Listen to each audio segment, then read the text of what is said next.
Shalom bien-aimé, que Dieu vous bénisse, que Dieu vous garde. Donc, nous allons donc aujourd'hui continuer la troisième partie sur notre enseignement sur Noé. Donc, comme je vous avais dit la fois passée, c'est que nous n'allons pas certainement épuiser tous les aspects sur Noé. Et je crois que le parti que je laisserai en suspens, d'autres ministres pourront toujours les exploiter dans un cadre comme dans un autre. Mais souffrez que je puisse continuer ma marche. Il faut savoir que quand vous lisez les Écritures, donc les Écritures peuvent dégager plusieurs ombres, c'est-à-dire que les Écritures peuvent dégager plusieurs aspects, plusieurs couleurs. Donc une même Écriture a donc la capacité de dégager plusieurs aspects. Et ces aspects, quand bien même apparemment contradictoires, en fait, ils ne sont pas contradictoires. Ce sont les différentes couleurs, comme nous l'avons toujours dit, de la tunique bigarrée de Joseph. Ok? C'est très important. Donc nous rentrons dans notre livre de Genèse chapitre 6. Là, nous étions en train d'expliquer que le frère Job, lorsqu'il voulut faire l'arche, il est allé couper le bois pour qu'à partir du bois, qu'il puisse construire l'arche. Et je vous avais dit la fois passée que le bois qu'il prenait, c'est le bois des gophers. Et ce bois de gophers doit être coupé dans la forêt et pour que l'on puisse amener ces bois-là là où on était en train de faire l'arche. Ok? Donc, je vous ai dit que même si les bois sont tirés dans la forêt, qu'il y a plusieurs bois, mais ces bois-là devraient être de la même nature pour constituer le fond de ce qu'on appelle l'arche. Il faudrait que tous ces bois-là soient de même nature. Et par là, j'ai expliqué que lorsque nous étions dans le monde, parce que c'est nous qui sommes le bois, lorsque nous étions dans le monde, donc chacun était dans son coin, chacun suivait sa propre voie, chacun menait avait sa propre nature. Mais le Seigneur, en nous rassemblant dans l'arche, il va faire de nous un seul corps. Il va faire de nous une seule maison. C'est pourquoi je voudrais, à ce titre-là, vous lire une écriture pour expliquer toujours cette notion de l'arche. Nous allons lire une écriture dans les livres de Romains, en tout cas si je ne me trompe pas.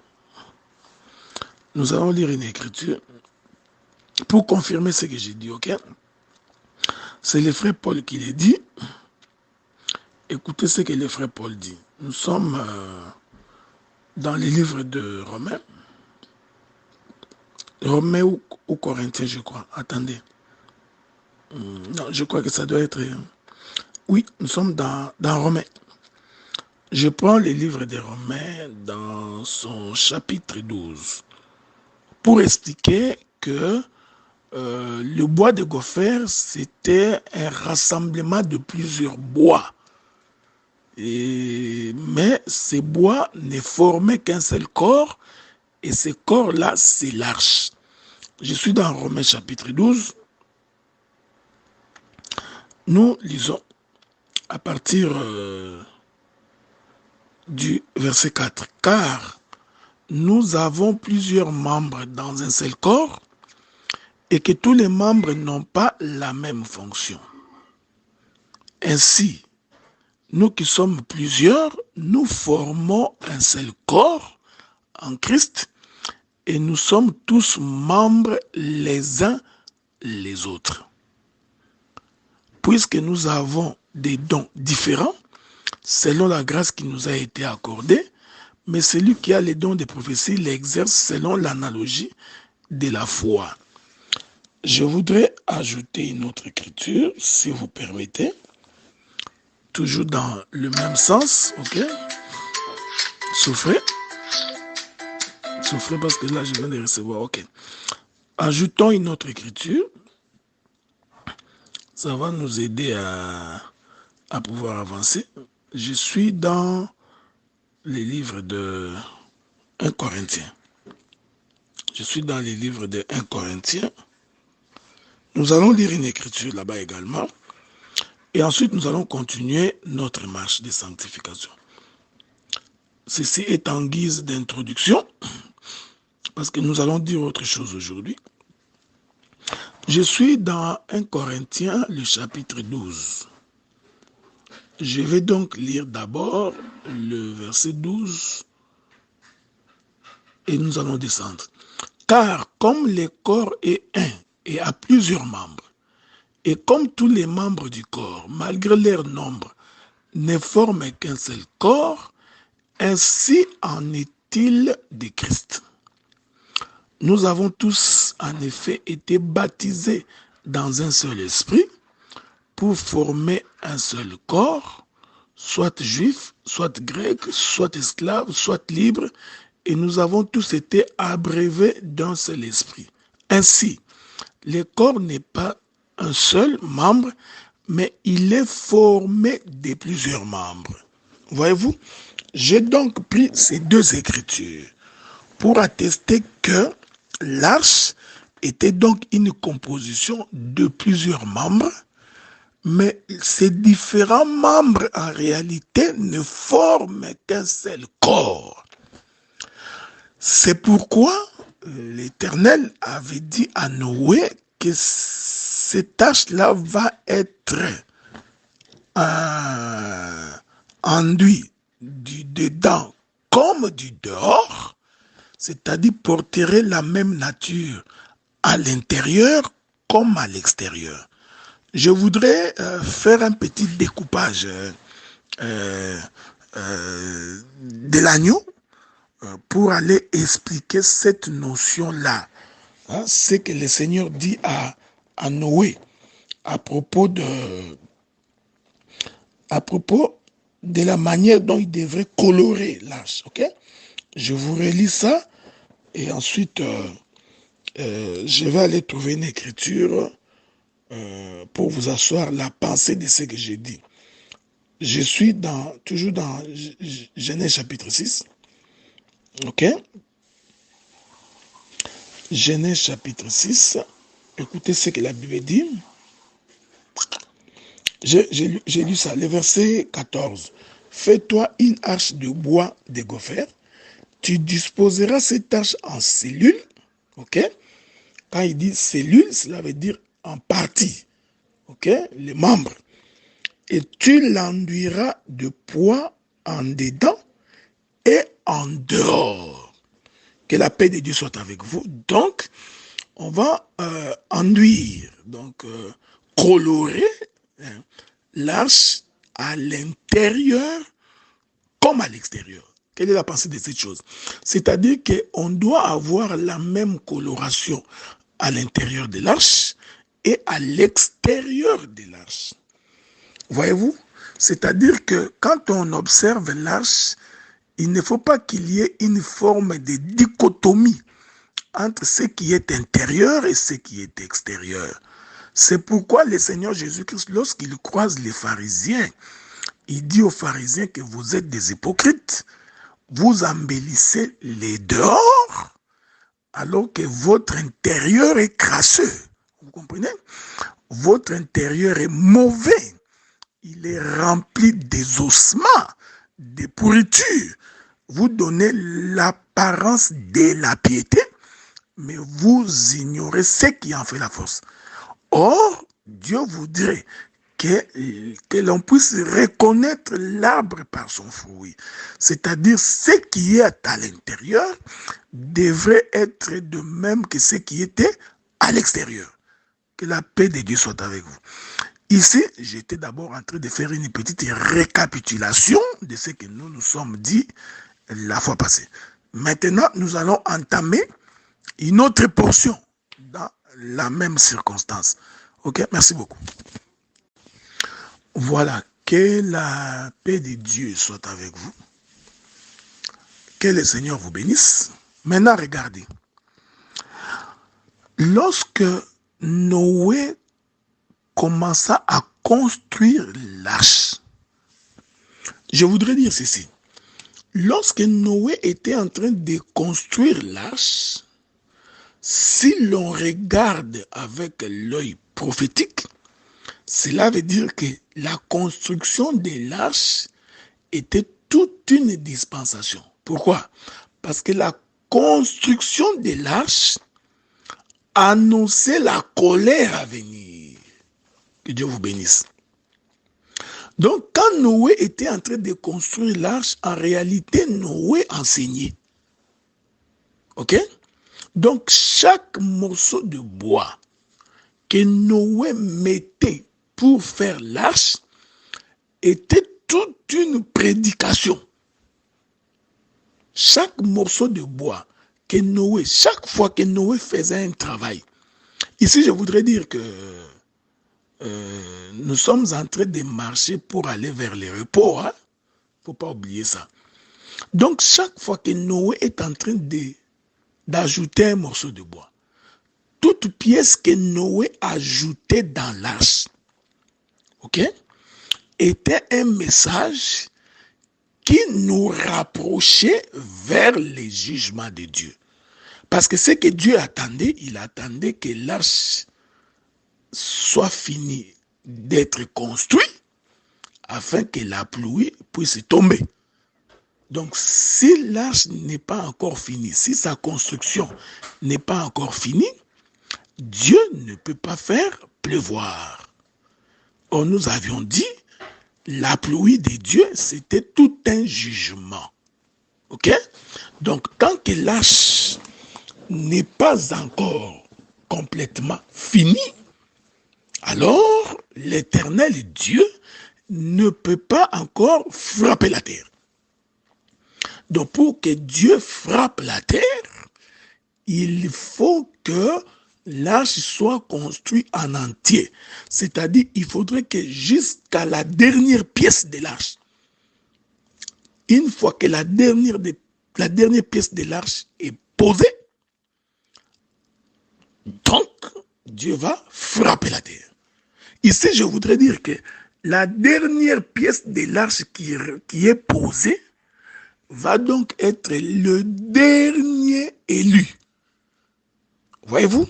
Ça doit donc être les derniers croyants, parce que nous vous avions démontré que le bois qu'on allait prendre dans la forêt représentait les hommes. Hein, nous avions dit ça, non? Nous avions expliqué que le bois représentait les hommes, selon que Dieu avait dit à ses disciples que si l'on fait ceci à un bois vert, que feront-on à vous qui êtes un bois sec? Il témoignait par là que les hommes sont des bois. Ok? Que la paix de Dieu soit avec vous. Donc, il suffit que le dernier bois, c'est-à-dire la dernière personne, le dernier individu, lorsqu'il rentrera dans ce corps qu'on appelle arche, sa présence va donc déterminer le temps de la grâce pour que les jugements tombent sur la terre. Alors, écoutez bien mes frères et sœurs, nous comprenons par là que les différents morceaux de bois des morceaux de bois que Noé est en train de déposer dans l'arche, ces différents morceaux de bois sont en réalité des individus qui croient à l'évangile. Mais qui les fait croire à l'évangile, c'est Noé. Parce que c'est Noé qui va les chercher dans la forêt pour les amener au lieu de la construction. Ok? Donc c'est Noé qui va les chercher parce qu'ils étaient éloignés. Je vous avais dit ceci. Suivez-moi attentivement. Je vous avais dit que le bois représente le peuple des nations. Il représente ce que nous étions. Nous étions loin de la ville. Nous étions étrangers aux alliances. C'est Noé qui est allé nous chercher pour nous mettre dans sa maison. Que la paix de Dieu soit avec vous. Ça, c'est une dispensation, ok? Nous allons essayer de donner une autre coloration de la même pensée. Parce que je donnerai plusieurs images là-dessus. Remarquez que lorsque Moïse est en train de construire l'arche, les gens de la ville n'étaient pas concernés par cette construction, à part la famille de Noé. C'est ce que je disais, c'est Noé. Lorsque Noé était en train de construire l'arche, ses contemporains ne croyaient pas au message de Noé. N'a cru ou n'ont cru au message de Noé que sa propre famille. Je reste d'abord dans la ville. Quand vous observez la ville, là où Noé était, vous allez vous rendre compte qu'il y a deux catégories d'individus. Il y a une catégorie qui ne croit pas au message de Noé. Il y a une autre catégorie qui croit au message de Noé. La catégorie qui croit au message de Noé, c'est donc Noé et sa famille. Hein? Donc, Noé et les 7, qui fait les 8 qui vont rentrer dans l'arche. Ok? Ça, je crois que ce n'est pas moi qui l'ai dit. C'est l'apôtre Paul, hein, si je ne me trompe pas, dans les livres des Hébreux. Je vais essayer de voir si je peux vous trouver cette écriture-là. Dans les livres des Hébreux, hein, ou dans les livres d'Un Pierre. Hein, non, 1 Pierre. Je prends 1 Pierre chapitre 3, verset 20. Qui autrefois avait été incrédule lorsque la patience de Dieu s'est prolongée au jour de Noé, pendant la construction de l'arche. Je répète ça. Qui autrefois avait été incrédule lorsque la patience de Dieu s'est prolongée au jour de Noé, pendant la construction de l'arche, dans laquelle un petit nombre de personnes, c'est-à-dire 8, furent sauvées à travers l'eau. Remarquez, je voudrais que vous remarquiez attentivement ce que j'ai dit. Ici, le frère Paul, parce que je crois que c'est... Non, le frère Pierre, il dit que les gens étaient incrédules quand la patience de Dieu s'est prolongée au jour de Noé pendant la construction de l'arche. Or, pour être incrédule, il faut refuser d'écouter la parole. Ok? Donc, quand on lit cette écriture, on se pose la question, c'est que Noé avait prêché. Parce qu'on ne peut pas être incrédule si on n'a pas écouté la parole. Faites attention. Il faut faire très attention parce que Genèse chapitre 6 ne nous dit pas que Noé avait prêché. Je voudrais ajouter une autre écriture. Hein. C'est seulement pour que nous ne soyons pas dans la confusion, pour que les choses soient aussi claires par rapport à ce que je vais dire bientôt là. Ok? Je suis maintenant dans 2 Pierre chapitre 2 verset 5. S'il n'a pas épargné l'ancien monde, mais s'il a sauvé Noé, lui, 8e, c'est prédicateur de la justice lorsqu'il fit venir les déluges sur un monde d'impies. Donc, Pierre appelle Noé un prédicateur de la justice. Quand nous rentrons dans Genèse chapitre 6, nous n'avons pas vu où ce que Noé a prêché. Nous n'avons pas vu Noé se mettre debout, dire aux gens, répentez-vous, parce qu'on ne peut pas être incrédule si on n'a pas écouté la parole. Mais le frère Pierre nous fait comprendre que l'incrédulité des contemporains de Noé a été constatée pendant que Noé construisait l'arche. Donc, nous comprenons que la construction de l'arche était donc la prédication de Noé. Est-ce que vous remarquez ce que j'ai dit? C'est très important. Donc, quand la Bible dit de Noé qu'il est le prédicateur de la justice, il faut tout simplement comprendre, cela veut dire que Noé a prêché la justice dans la construction de l'arche. Ne vous en faites pas parce que nous continuerons la marche. Nous expliquerons que c'est une prédication de la justice. C'est pourquoi cela a été construit avec 3 niveaux. Et les gens, pour être sauvés, devaient entrer dans l'arche. Donc l'arche, c'est lui. C'est lui la prédication de Noé. Voyez-vous? Donc quand Noé était en train de construire l'arche là, cette construction était toute une prédication. Quelle était la prédication? L'Éternel se fera un corps. Hein? Je reviendrai là-dessus. Et quiconque veut être sauvé devrait entrer dans ces corps-là. Ces corps-là, c'est l'arche. Ok?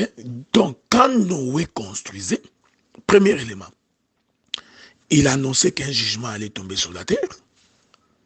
La construction de l'arche était un signe précurseur de la pluie. Que Dieu vous bénisse, hein? Que Dieu vous bénisse. La construction de l'arche est un signe précurseur que la pluie va tomber. Ok? Ici, la pluie, nous l'avions identifiée comme étant le jugement de Dieu. Je vous reviens, hein? Je vous reviens. Que la paix de Dieu soit avec vous. Que la paix de Dieu vous accompagne. Écoutez-moi bien. Donc, cette construction était une prédication. Mais en quoi consistait la prédication de Noé? En quoi consistait cette construction? C'est que le bois quittait la forêt et venait à être posé dans l'arche. Je vais expliquer ça dans les termes les plus simples. Pendant que les gens sont en train de croire à l'évangile, parce que construire l'arche, c'est aussi construire tout un corps. Pendant que les gens sont en train de croire à l'évangile, qui sont en train de quitter le monde pour venir au Seigneur, ceci constitue pour le monde toute une prédication. Est-ce que vous remarquez ce que j'ai dit? Ceci constitue pour le monde toute une prédication. Pour dire que pendant que nous entrons, hein, parce que le Seigneur est en train d'attendre que la dernière brebis entre dans la bergerie. Bon, comprenez que la bergerie, c'est aussi l'arche, ok? Parce que la bergerie, c'est là où les bergers viennent, les animaux viennent se réfugier. C'est là où ils viennent se cacher. C'est là où ils viennent trouver le repos. Donc, le Seigneur est en train d'attendre que la dernière brebis puisse rentrer. Une fois que la dernière brebis entre, vous comprenez? Automatiquement, il y aura enlèvement. Je vais venir là-bas, ne vous en faites pas. Parce que quand je toucherai les animaux qui rentrent dans l'arche, j'expliquerai que lorsque le dernier animal est entré dans l'arche, la pluie a commencé. Or, quand la pluie commence, vous allez voir que l'arche va toujours rester au-dessus des eaux. Ok? Parce que l'eau n'a pas englouti l'arche. Donc, l'arche a survécu aux eaux. Je vais expliquer que le fait que l'arche naviguait au-dessus des eaux, ceci va aussi représenter l'image de l'enlèvement. Ok? Entre-temps, le jugement est en train de tomber sur la terre. Nous allons y arriver, parce que je vous ai dit que j'en ai pour une semaine, hein, ok? Donc, la dernière brebis, dès qu'il entre, automatiquement, ça va marquer la fin du temps de la grâce. Ok? Mais pendant ce temps-là, Noé est encore en train de construire. Jésus avait raison de dire, ce qui arriva du temps de Noé arrivera de même avant l'avènement du Fils de l'homme. Donc, maintenant, là, nous sommes en train d'attendre l'enlèvement, ok? Donc, il faut regarder Noé pour comprendre aussi ce qui se passe aujourd'hui. Donc, prophétiquement, aujourd'hui, Noé est en train de construire l'arche. Hein? Donc, or, le véritable Noé qui construit l'arche, c'est le Seigneur Jésus-Christ qui est en train de construire son église, qui est une composition de plusieurs membres qui forment son corps. Ok? C'est ça le temps de la grâce. Mais je vous avais dit que pendant que Noé construit l'arche, en face de Noé, nous avons deux catégories de peuple. Nous avons les contemporains de Noé, que Pierre dit que ce sont des incrédules, ils n'ont pas voulu écouter. Ok? Ils ne croyaient pas à Noé quand Noé construisait l'arche. Ensuite, l'Écriture confirme que, excepté les 8, c'est-à-dire 7 plus Noé, les 8 qui sont entrés dans l'arche. Que la paix de Dieu soit avec vous.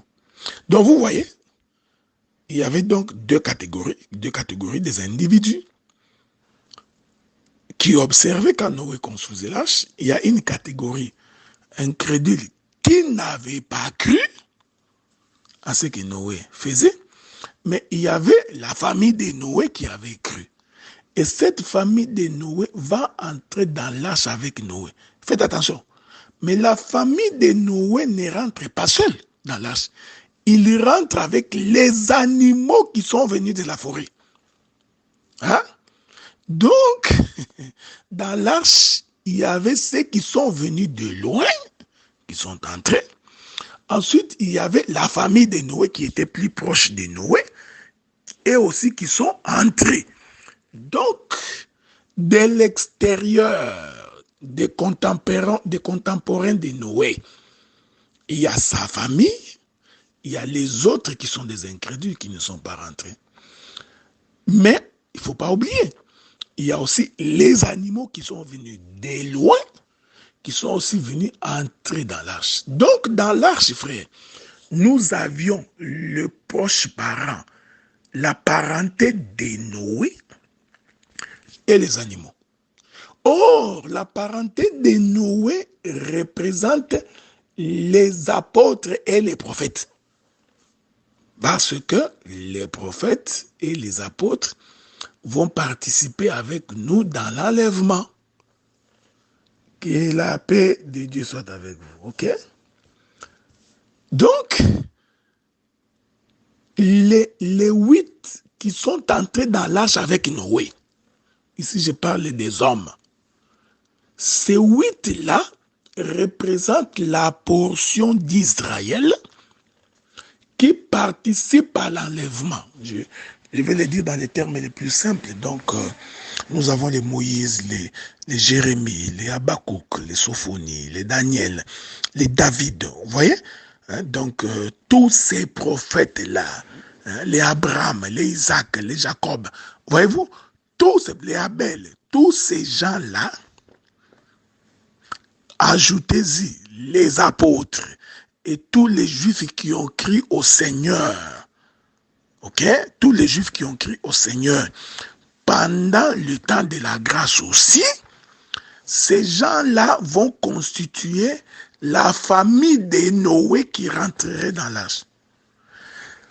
Alors que les animaux qui sont venus de loin, qui ont été tirés de la forêt, qui ont été attirés par de la forêt pour venir entrer dans l'arche, représentent l'Église. Laissez-moi utiliser le langage de Paul, représente la totalité des païens. Parce que c'est comme ça que Paul dit ça. Jusqu'à ce que la totalité des païens soit entrée. Vous voyez?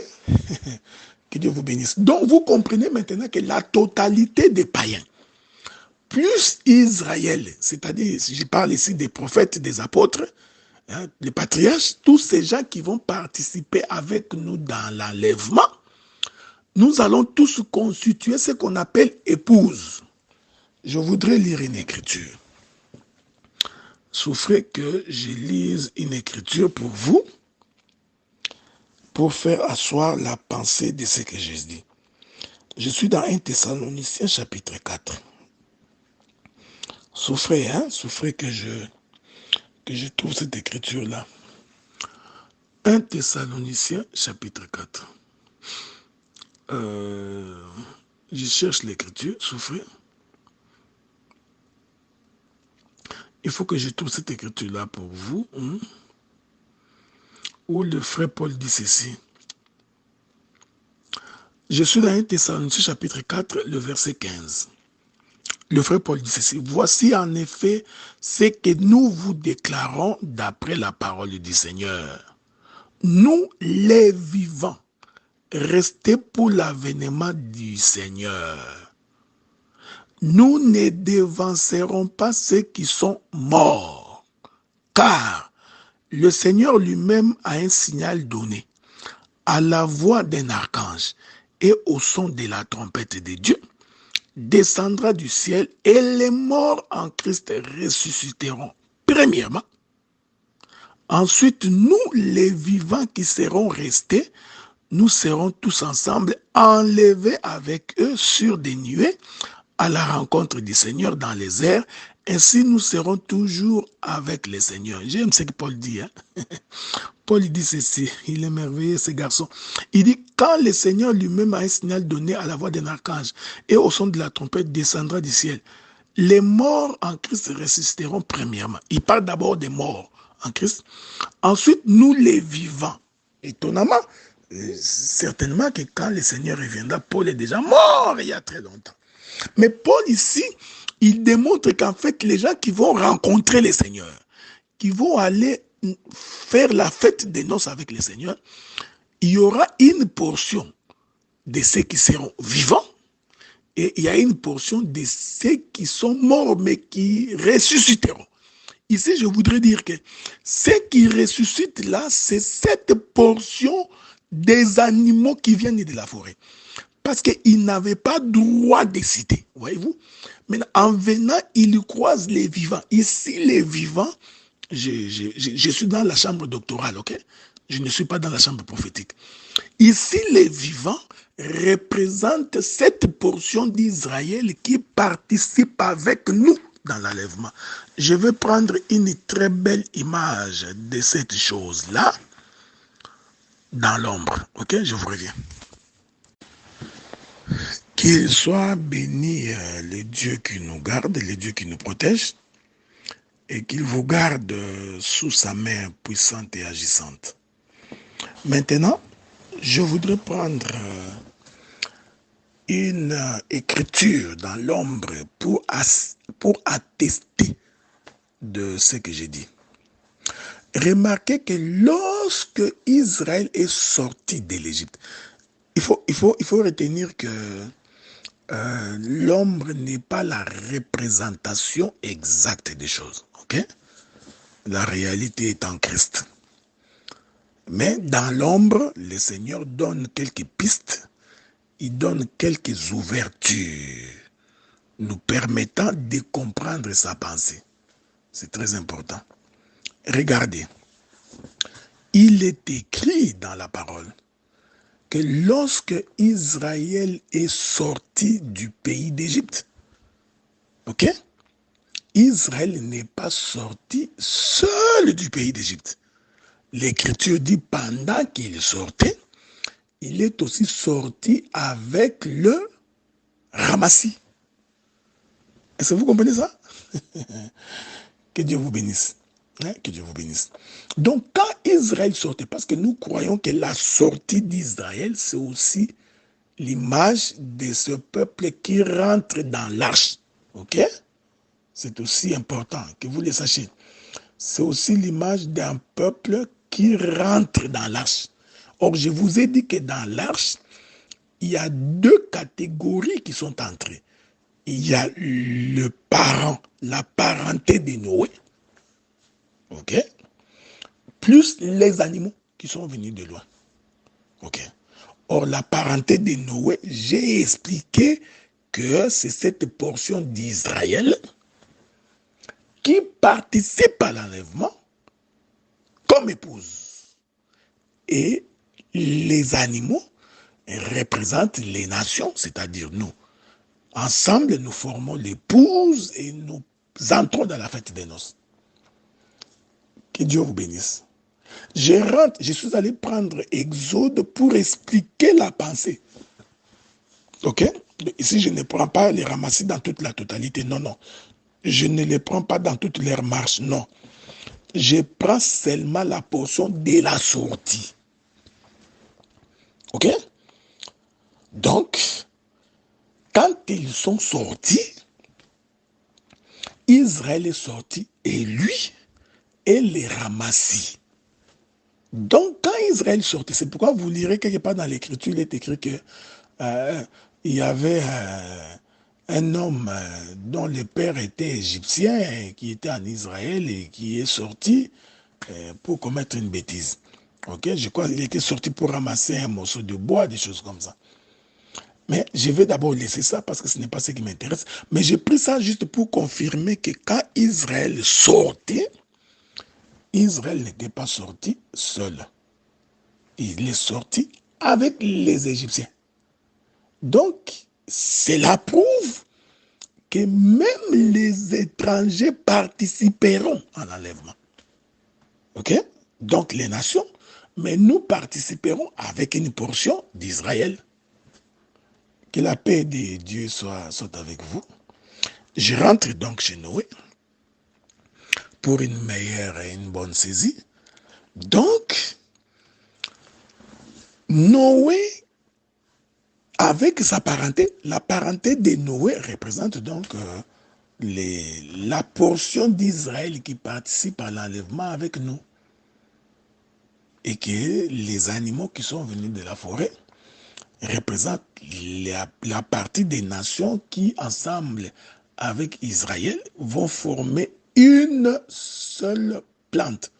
Selon qu'il est écrit, hein, je vais lire ça aussi, j'ai souffré que je puisse lire ça. C'est important. C'est important que nous lisions ces choses parce que ça nous permet de pouvoir bien voir les choses. Souffrez, hein? Je suis en train de chercher cette écriture-là, en espérant que je vais la trouver. Hein? Je crois que ça doit être écrit dans les livres des Romains. Si je ne me trompe pas, voilà. Je suis dans Romains chapitre 11. Romains chapitre 11, je vais donc commencer par le verset 16. Or, si les prémices sont saintes, la masse l'est aussi, et si la racine est sainte, les branches les sont aussi. Mais si quelques-unes des branches ont été retranchées, et si toi qui étais un olivier sauvage, voyez-vous, j'aime ces choses. Je vous avais fait comprendre ces choses, non? Ok, nous avançons. Si toi qui étais un olivier sauvage, cela veut dire un animal sauvage, tu as été hanté à leur place, rendu participant de la racine et de la graisse de l'olivier. Ne te glorifie pas aux dépens de ces branches. Si tu te glorifies, sache que ce n'est pas toi qui portes la racine, mais c'est la racine qui te porte. Donc, le frère Paul confirme que nous étions des sauvages. Dieu nous a rendus participants aux promesses. Or, vous savez que les promesses ont été pour Israël. Même quand ils sortaient de l'Égypte, la promesse était pour Israël. Dieu a envoyé Moïse pour Israël. Dieu n'a pas envoyé Moïse pour les Égyptiens, non. Il a envoyé Moïse pour faire sortir son peuple d'Israël. Mais je vous informe que pendant que Moïse annonçait à Israël de sortir, une brèche s'est ouverte pour que les Égyptiens aussi entrent. Voyez-vous, vous remarquez cette chose? Donc nous sommes entrés dans la promesse que Dieu avait faite à Israël. C'est-à-dire quand Noé construisait l'arche, la parenté de Noé était rassurée du salut parce qu'ils étaient avec Noé. Sauf que les animaux aussi, qui devaient venir de loin, que j'appelle moi les animaux sauvages, et aussi vont participer en entrant dans l'arche. Faites attention, hein. Donc, quand je dis les animaux sauvages, c'est une expression parabolique, ok? C'est une expression parabolique. C'est une expression pour dire que nous étions tout simplement éloignés. Selon les livres des Romains, olivier sauvage. C'est-à-dire nous n'avions pas droit de citer. Ok? Maintenant, retournons, nous sommes toujours chez Noé. Remarquez maintenant que parmi les contemporains de Noé, tous n'ont pas participé, tous ne sont pas rentrés dans l'arche. Donc, ici, nous voulons tout simplement dire que il y a une portion qui reste, une portion qui ne participe pas à l'enlèvement, une portion d'Israël qui ne participera pas à l'enlèvement, alors que la parenté de Noé va représenter la portion qui participe à l'enlèvement.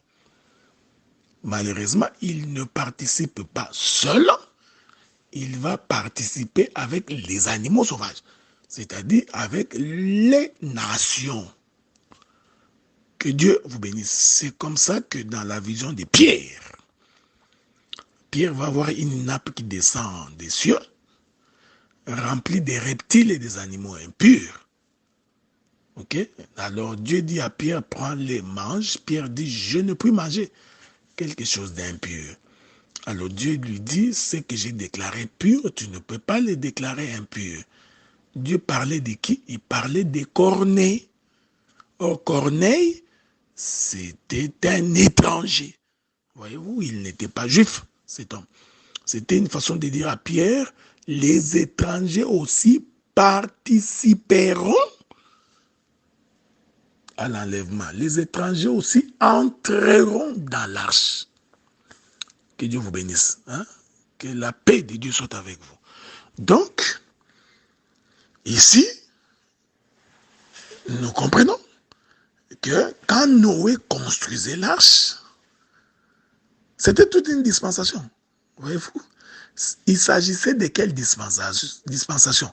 Il s'agissait de la dispensation de la grâce. Ok? Il s'agissait de la dispensation de la grâce qui consistait dans la construction de l'arche.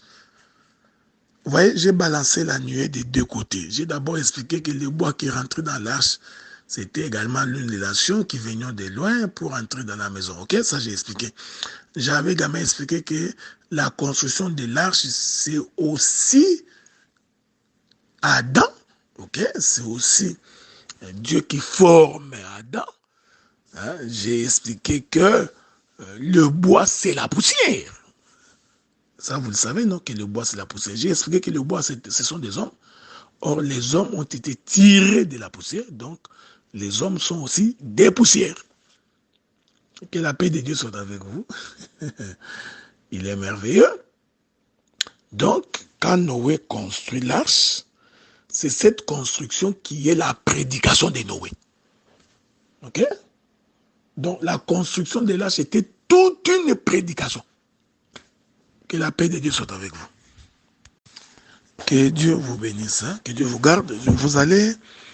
Vous allez supporter parce que je vais dire quelque chose d'un peu plus fort. Ok, c'est ce que je voudrais dire maintenant.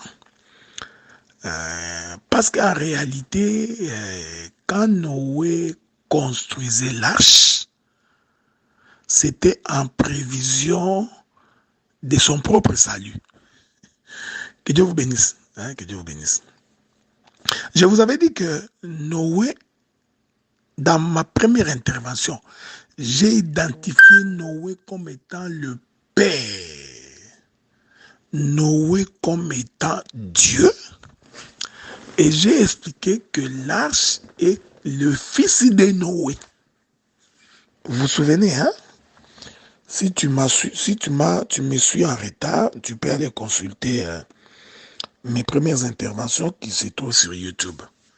Donc, il suffit de cliquer sur le docteur Adélard Ndaye.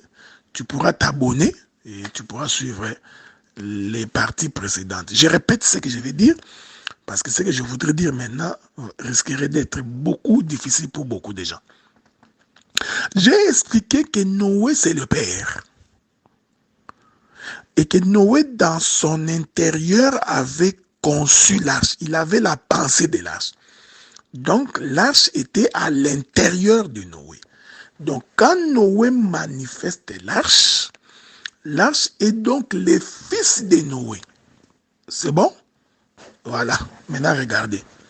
Oh, pourquoi Noé a-t-il créé l'arche? Pourquoi Noé a-t-il fabriqué l'arche? Écoutez-moi bien. Noé a fabriqué l'arche parce que Noé avait peur de la pluie. Noé savait que la pluie allait tomber et que cette pluie était tout un jugement. Alors, pour se préserver de la pluie, c'est-à-dire pour se préserver du jugement de Dieu, Noé a donc fait l'arche avec l'intention que quand le jugement viendra, qu'il puisse se cacher dans l'arche. Je vais le dire autrement. Que Dieu vous bénisse, ça, j'essaie de le dire autrement. Donc, si comme Noé est Dieu, je ne suppose pas, il est Dieu. J'ai démontré qu'il était le créateur, c'est lui le Père, et que l'arche c'est son fils. Donc, en réalité, Dieu avait peur de mourir. Parce que Dieu a dit à Noé que je détruirai la terre, je détruirai tous les hommes, parce que la méchanceté est accrue. Donc, le jugement de Dieu annonçait la mort de tous les humains. Ok? La mort de tous les êtres vivants. Maintenant, pour éviter cette mort, il faut donc faire l'arche. Donc, Noé savait que l'arche serait sa propre protection. Ok? Je répète ça. Je vais répéter ça calmement parce que si tu ne me saisis pas là, tu auras des difficultés pour comprendre ce que je vais dire plus tard ici maintenant. Donc, en fait, Noé, en construisant l'arche, il était en train de se prémunir pour ne pas mourir, pour ne pas être emporté. Ok? Oh, Noé est Dieu. Il est le Père. L'arche est le Fils. Donc, le Père avait peur de mourir. Voilà pourquoi il va se construire l'arche qui est le Fils, pour que, en entrant dans le Fils, qu'il ne puisse pas mourir. Vous savez que Dieu avait peur de mourir, non? Je vais essayer de rentrer dans les jardins. Souffrez que je rentre dans les jardins. Parce que au commencement, Dieu était dans l'éternité. Ok? Alors, quand on est dans l'éternité, on est éternel. Quand on est éternel, on n'a ni commencement ni fin de jour. Hein? Donc, l'éternel n'a ni commencement ni fin de jour. Donc, si nous nous mettons à réfléchir sur la notion de l'éternité, aucun de nous ne peut saisir cette chose parce que quelque chose qui n'a pas commencé, comment tu la saisiras? Elle n'a pas commencé, elle n'a pas de fin. D'autant plus qu'elle n'a pas commencé, elle n'a pas de commencement, elle ne peut pas non plus avoir de fin. C'est ce qui est éternel. Malheureusement, l'éternel va donc sortir de son éternité pour entrer dans le temps. C'est ce que la Bible appelle au commencement.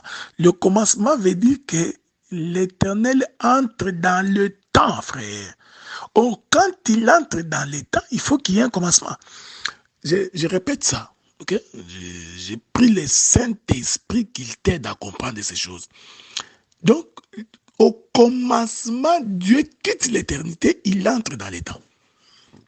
Maintenant, quand Dieu entre dans le temps, Dieu s'est posé la question, est-ce que je vais survivre au temps?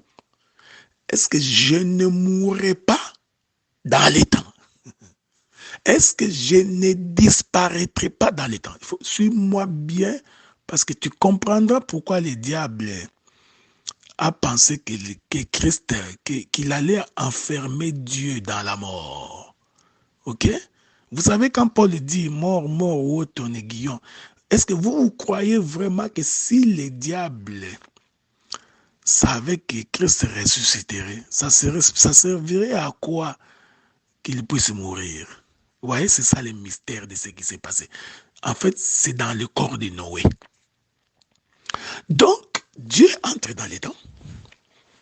Maintenant, quand Dieu veut entrer dans les temps, Dieu s'est dit en lui-même, quand j'entrerai dans le temps, il est possible que je ne puisse pas sortir du temps. Ok? Maintenant, qu'est-ce que Dieu fait? Pour entrer dans les temps, le Seigneur va se faire un corps. Que la paix de Dieu soit avec vous. Le Seigneur s'est fait un corps. Ce corps-là, ça s'appelle le corps d'Adam. Parce que, je vous avais dit, que Adam était dans la pensée de Dieu. Dieu avait Adam à l'intérieur de lui-même. Donc, quand il les projette sur la terre, c'est sa propre ressemblance, c'est sa propre image. Donc, Dieu en faisant un corps qu'on appelle Adam, que nous expliquons que c'est les fils de Dieu, qu'est-ce que Dieu fait par la suite? L'éternel Dieu, puisqu'il voulait à tout prix entrer dans le temps, qu'est-ce qu'il fait? Il va donc entrer dans le corps d'Adam. Que la paix de Dieu soit avec vous. La Bible dit, Dieu souffla dans les narines d'Adam. Or, le souffle de Dieu, c'est Dieu lui-même. Hein? Ok? Ça, je crois que ce sont des choses que vous connaissez. Hein? Le souffle de Dieu, c'est Dieu lui-même. Ok? Or, c'est ce souffle-là qui est Dieu, qui rentre dans le corps d'Adam, c'est ça Noé. C'est-à-dire, les créateurs entrent dans la créature. Voilà. Il est merveilleux, hein? Donc, les créateurs entrent dans la créature. Avez-vous remarqué ça? Je voudrais que vous remarquiez ça avec beaucoup d'attention parce qu'il y a beaucoup de choses à dire ici. Hein? Regardez. La Bible dit ceci. Je vais relire ça. Ok? Le souffle de Dieu, c'est Dieu lui-même. Hein? Et en tant que Dieu lui-même, qu'est-ce qu'il fait? Il entre dans sa propre créature. Oh, quelle est sa créature? C'est Adam. Ok? Je rentre chez Noé. Hein? Parce que nous dansons la danse des tangos. Je rentre chez Noé. Noé, c'est lui qui a créé l'arche. Ok? Parce que le problème, c'est que Noé devait traverser le monde. Alors, Noé, en prévision de ce qui allait arriver, de la mort qui allait frapper la terre, Noé fait quoi? Il construit l'arche qui est son enfant. Ici, vous comprenez que l'arche, c'est Noé, l'arche, c'est Adam. Mais la Bible dit qu'avant que la pluie ne tombe, lui-même, Noé entra dans l'arche. Ok? Pourquoi Noé est-il entré dans l'arche? Il est entré dans l'arche pour éviter de mourir. Je rentre maintenant dans la création d'Adam. En réalité, Dieu, en soufflant d'Adam, c'était Dieu qui rentrait lui-même dans un corps. Mais pourquoi Dieu est-il entré dans le corps? C'est pour éviter qu'il ne puisse mourir. Bon, que la paix de Dieu soit avec vous, je vous reviens. Que Dieu vous bénisse, hein? Que Dieu vous garde. Il est presque minuit ici. Bon, je vais essayer de marcher. Si je ne finis pas, nous finirons mardi. Nous continuerons mardi. Si je ne finis pas cette portion, nous continuerons mardi parce qu'il y a beaucoup de choses à dire ici. Observez. Donc, pourquoi remarquez que lorsque le déluge est tombé, ok? Lorsque le déluge est tombé, qui est le jugement de Dieu, le déluge frappait l'arche, ok? Alors que lui, Noé, était à l'intérieur de l'arche. De telle sorte que la mort n'a pas frappé Noé, mais la mort a frappé les fils de Noé. Que Dieu vous bénisse, hein? Que Dieu vous bénisse. Que la paix de Dieu soit avec vous. Je répète ça calmement, parce que nous sommes vraiment en train de sonder les prophéties de Dieu en cette chose-là. Il s'agit vraiment des données prophétiques. Ok? Parce que la pluie, c'était le jugement de Dieu. C'est-à-dire, c'est par la pluie que Dieu frappe la terre. Ok? Et Dieu frappait la terre de quoi? De la mort. Mais cette pluie qui est identifiée par la mort, qui frappe toute la terre, va faire en sorte que le fait que Noé est dans l'arche, qu'est-ce qui arrive? La pluie va donc frapper l'arche, mais la vie de Noé va être conservée dans l'arche. Donc, ici, je voudrais dire que l'arche, c'est le corps. Noé qui est à l'intérieur de l'arche, c'est l'esprit. Que la paix de Dieu soit avec vous. Voilà pourquoi les jugements de Dieu devraient frapper le corps. Vous comprenez ça? Il faudrait que la chair, le corps subissent le poids du jugement de Dieu. Mais que l'esprit qui est à l'intérieur passe de la mort à la vie. Que Dieu vous bénisse.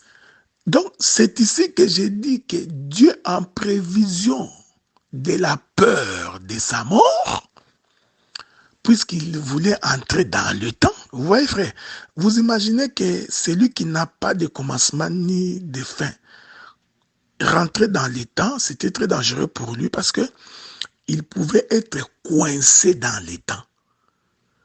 Parce que le diable croyait vraiment qu'il retiendrait Jésus dans les temps, qu'il retiendrait Dieu dans les temps.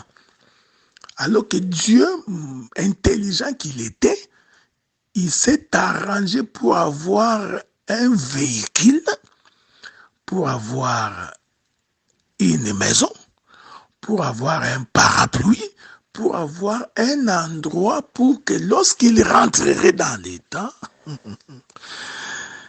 que quand bien même que la mort frapperait, mais que la vie soit conservée à l'intérieur. Que Dieu vous bénisse. Je vais lire une écriture. Souffrez que nous lisions une écriture dans les livres des Hébreux. Je prends les livres des Hébreux. Hébreux, voilà. Dans son chapitre 10. Ok, Hébreux chapitre 10. Essayons de lire une écriture là-dessus. Nous disons ceci. Hébreux chapitre 10, voilà. Je commence par le premier verset. En effet, la loi qui possède une ombre des biens à venir et non l'exacte représentation des choses, ne peut jamais, par le même sacrifice qu'on offre perpétuellement chaque année, amener les assistants à la perfection. Bon, on continue. Le verset 5. C'est pourquoi Christ, ici Christ c'est Dieu, parce que Christ est esprit, ok? Christ entrant dans le monde. Le Christ qui rentre dans le monde ici, c'est Dieu. En d'autres termes, c'est Noé. Christ entrant dans le monde dit, tu n'as voulu ni sacrifice ni holocauste, mais tu m'as formé un corps. Je vais rester là. Hein? Donc, le Seigneur, Dieu, quand il a voulu venir sur la terre, il n'a pas voulu venir comme tel. Parce que Dieu qui est éternel, il avait peur d'entrer dans les temps. De peur que les temps puissent les coincer. Alors, qu'est-ce qu'il fait? Il va piéger le temps. Ah, j'aime ça, j'adore ça. Donc, Dieu a piégé le temps en se faisant un corps, en sachant que le temps saura que Dieu est dans ce corps. Qu'est-ce que le temps ferait? Il va faire en sorte que d'embrigader Dieu dans ce corps. Or, Dieu savait que le temps aura de l'impact sur le corps, mais pas sur ce qui est à l'intérieur du corps. Que la paix de Dieu soit avec vous. J'étais tenté de vous parler de Job, mais ce n'est pas important. Ce n'est pas pour rien que Dieu a dit à Satan, as-tu vu mon serviteur Job, un homme intègre et juste, il n'y en a point un comme lui sur la terre. Qui est cet homme-là? Juste et intègre, que sur toute la surface de la terre, il n'y a personne qui soit comme lui. Jésus a dit, il n'y en a pas un homme juste et intègre comme lui sur toute la surface de la terre. Et l'écriture de Romains va ajouter, il n'y a pas un seul juste sur la terre. J'appelle une autre écriture pour confirmer que le seul juste que nous avons, c'est le Seigneur Jésus-Christ. Je vous avais lu cette écriture-là. Le seul juste que nous avons sur la terre, c'est le Seigneur Jésus-Christ. Or, vous allez remarquer que lorsque l'Éternel ordonne au diable d'aller toucher Job, il dit, tu toucheras à sa chair, à son corps, mais pas à son esprit, parce que le diable ne pouvait pas toucher l'esprit. Que Dieu vous bénisse. Remarquez. Donc, quand je descendrai dans la naissance de Jésus, parce que dans la naissance de Jésus, c'était Noé qui était en train de construire l'arche. Quand Noé finit de construire l'arche, donc pour éviter de mourir, je vous ai dit que Noé c'est le père. Donc Noé avait peur de mourir. Alors pour éviter de mourir, qu'est-ce que Noé fait? Noé entre dans l'arche. Ce mouvement de Noé qui rentre dans l'arche, c'est-à-dire que c'est le père qui entre dans le fils. Jésus avait donc raison de dire, quiconque m'a vu, a vu le Père. Parce que moi, je suis l'arche, mais à l'intérieur de moi, Noé habite. Est-ce que vous remarquez? Il dit à Philippe, Philippe, depuis tout ce temps que je suis avec toi, tu ne sais pas que celui qui m'a vu a vu le Père. Or, je vous ai dit que Noé, c'est le Père, l'arche, c'est le fils de Noé. Maintenant, le Père est dans le Fils. C'est ce que Jésus disait. Le Père est en moi. Donc, or, le Père, pourquoi le Père est-il dans le Fils? Le Père est dans le Fils pour éviter la mort. Que la paix de Dieu soit avec vous. Nous continuerons le mardi, donc demain. Parce que j'ai encore beaucoup de choses à dire là-dessus. Je toucherai beaucoup d'éléments là-dedans. Remarquez cette chose, donc que Dieu vous bénisse parce que je ne voudrais pas anticiper. Donc c'est pourquoi l'Éternel Dieu a soufflé dans les narines d'Adam. C'était en fait Dieu qui entrait dans un corps. Pourquoi entre-t-il dans un corps? Pour éviter la mort. Pour que s'il y a mort, que la mort frappe le corps, mais pas l'esprit. Parce que l'esprit est préservé dans le corps. Que Dieu vous bénisse, qu'il vous rende au centuple, et qu'il continue à vous garder sous l'ombre de sa main, et que vous prospériez à tous égards, comme prospère l'état de vos âmes. Que Dieu vous bénisse.